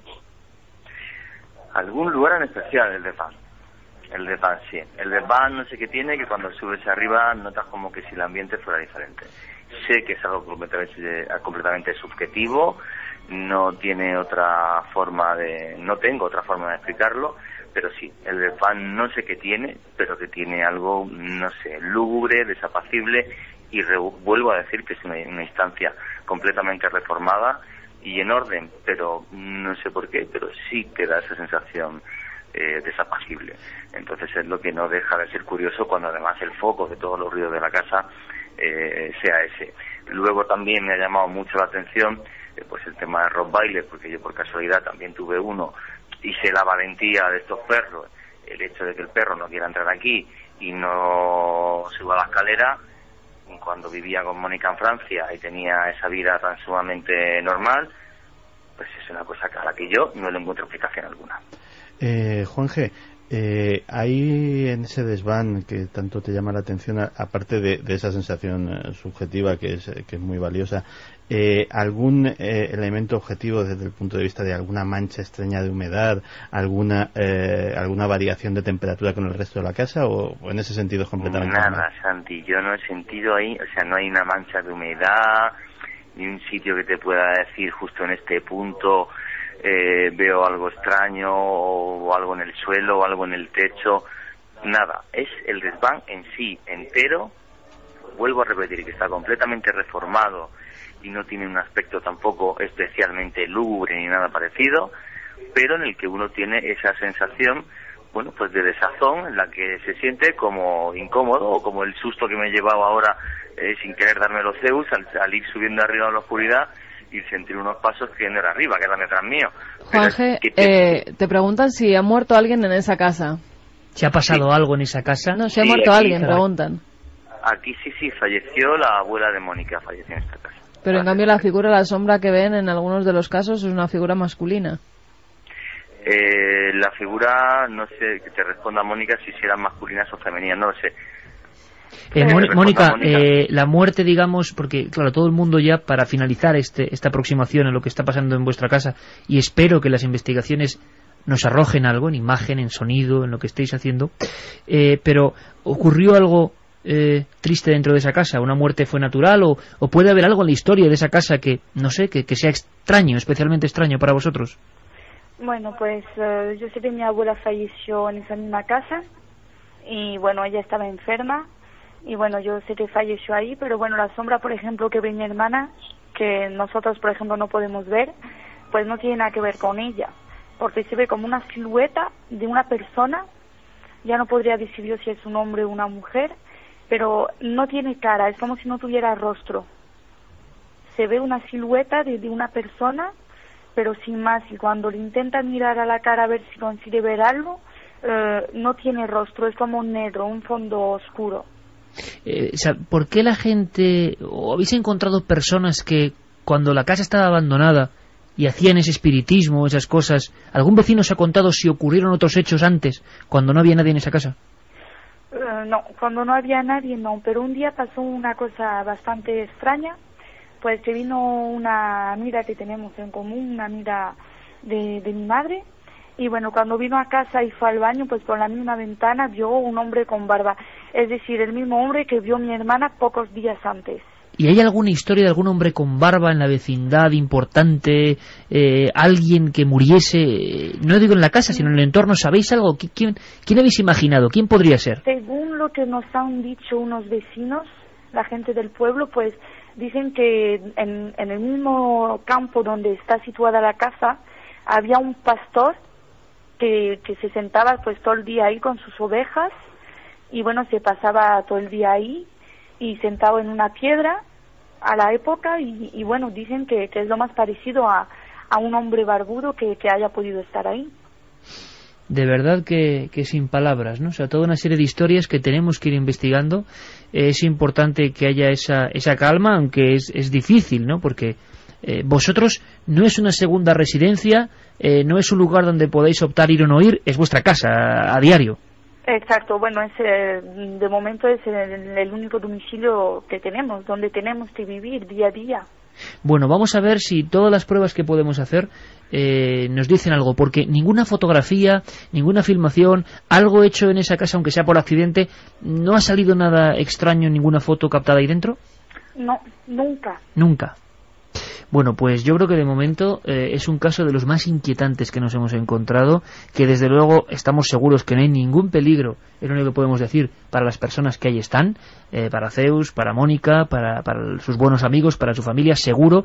Es algo que ocurre por algún sentido que se nos escapa, tendrá que ver con los rituales que han hecho ahí, por qué en ese lugar. Vamos a intentar descubrir algo más, vamos a intentar investigar y arrojar algo de luz, pero ante todo calma y sobre todo, de parte de todo el equipo de Milenio 3, no podía haber empezado mejor la temporada con gente tan seria, tan amable, tan dispuesta como vosotros. Mónica, Zeus, os mandamos un abrazo grandísimo y esperamos a ver si tenemos pruebas dentro de poco. Un abrazo muy fuerte a los dos, gracias. Muchas gracias y enhorabuena. Gracias. Gracias. Juanje, a ti y a todo el equipo, como siempre, compañero, desde luego que el caso merece la pena, ¿eh? Y te esperamos muy pronto por aquí, para que nos cuentes trozos de historia. Sigue investigando y desde luego, si de aquí a las 4 de la madrugada y cualquier novedad, Juanje, cualquier novedad de cualquier tipo, línea interna, nos llamas, te damos paso de inmediato, ¿te parece? Me parece perfecto, Iker. Muchísimas gracias, como siempre. Gran trabajo, amigo, un abrazo. Un beso. Un abrazo, un abrazo.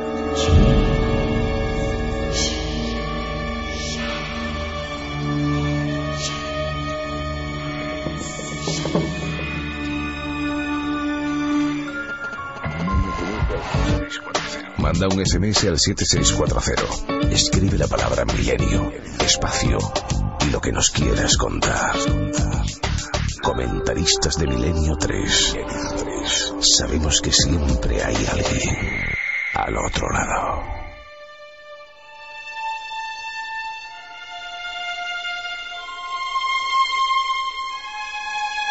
Esta noche es intensa, amigos, ¿verdad? Esta Estamos a punto de otra conexión. Y como siempre, ese atención, atención, ¿no?, que me decían en la cadena SER. 19 de septiembre, repito, porque la gente se incorpora incluso a estas horas. 19 de septiembre, Madrid en vivo. Muy atentos a las webs, ikerjiménez.com, cadenaser.com, y a la emisión durante estos días de la cadena SER. Iremos dando todo lo que Madrid sepamos. En todo vivo lo que y la nave del misterio en vivo en Madrid. En vivo. Todo en vivo, todo en vivo. Claro. Vamos, que el programa sale de este estudio y que en algún no lugar de Madrid haremos el programa delante de todo el público. En algún lugar de Madrid, ¿no? Suena como a inicio de... Sí, un misterio también. Vaya historia, ¿eh? Vaya historia la que hemos vivido. Estamos a punto de otra conexión. Me dice Carlos Largo con la mano que hay algún problema.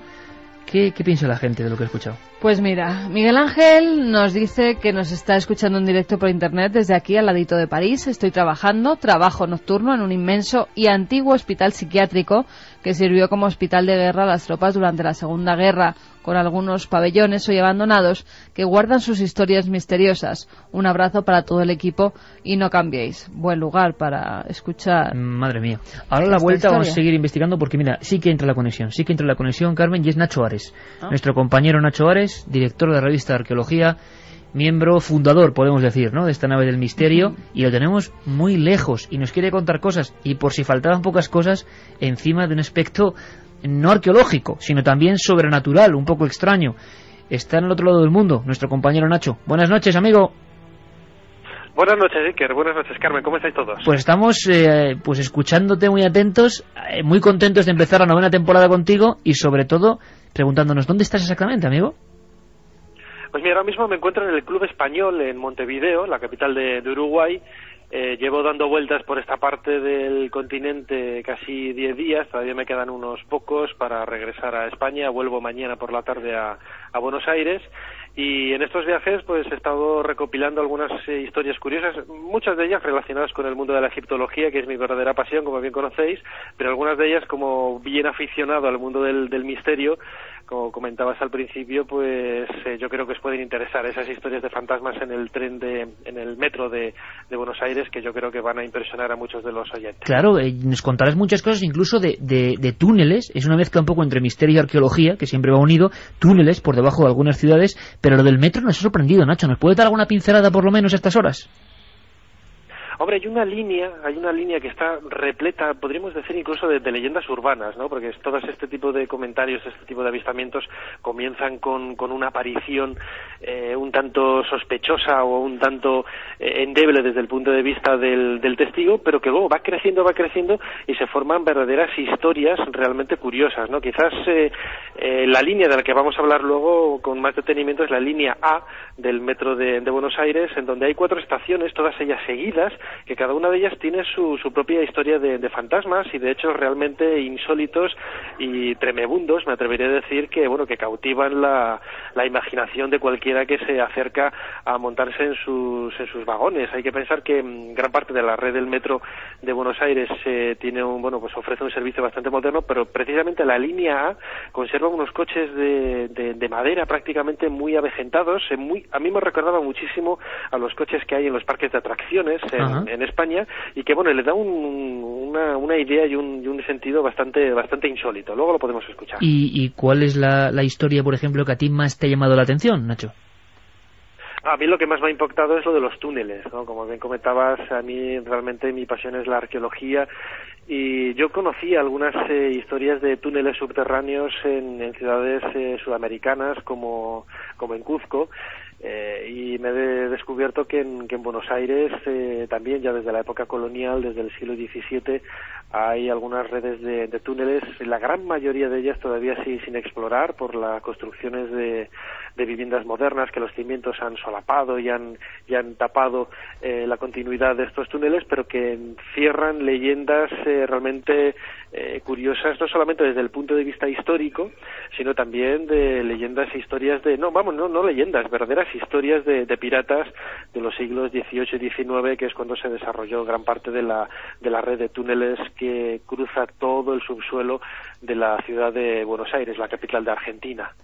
Desde luego que Nacho está llevándose en su mochila particular un montón de historias. Creo que hay un poquito de retorno, alguna sensación un poco extraña. Podías casi en titulares, aunque sea Nacho, y ampliaremos en futuras semanas. Bueno, te veremos en Madrid en vivo el día 19, seguro. Pero casi en titulares, como tú sabes, oye, una historia de un fantasma de este metro, ¿cuál podría ser? Así para dejarnos con inquietud justo ahora que vamos a la siguiente hora. Pues mira, a mí la que más me impresionó es que en el año 1913, hacia 1913-1915, se realizó una serie de obras en la estación de Congreso, en la línea A del metro de Buenos Aires. Bueno, pues hubo un accidente, un hundimiento de tierras, y varios de los obreros, inmigrantes italianos, como la gran inmensa mayoría de los habitantes de la actualidad en Buenos Aires son descendientes de italianos o de europeos, pues fallecieron. Bueno, pues cuenta uno de los avistamientos que varios testigos, cada vez que se va la luz de los coches del tren al pasar por la estación de Congreso, ven una estación fantasma, y ven precisamente a estos dos obreros fallecidos en el accidente sentados en la estación, mirando con tristeza el paso de los pasajeros en esa especie de tren fantasma al que todo aquel que quiera subirse se puede subir en la línea del metro de Buenos Aires. Una historia casi sumida en el mundo de la leyenda que realmente pone los pelos de punta una vez que estás ahí en la propia estación y bueno, y convives un poco con la gente que a diario a cientos de miles pasan por la línea y te conversan este tipo de leyendas, ¿no? Pues el director de la revista de Arqueología, Nacho Ares, ni más ni menos, arqueólogo pero buscador también del misterio, que el misterio es casi todo, que esperamos esos sonidos.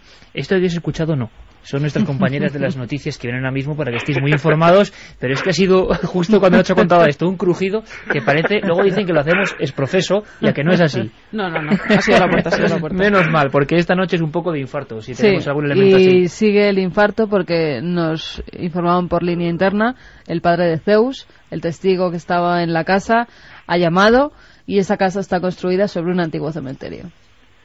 Bueno, pues luego conectamos de nuevo con Juanje, quizá, para saber algo más. Menuda noche. Y tenemos mucho más. Nacho, un abrazo grandísimo. El día 19 en Vive Madrid. Un abrazo, compañero.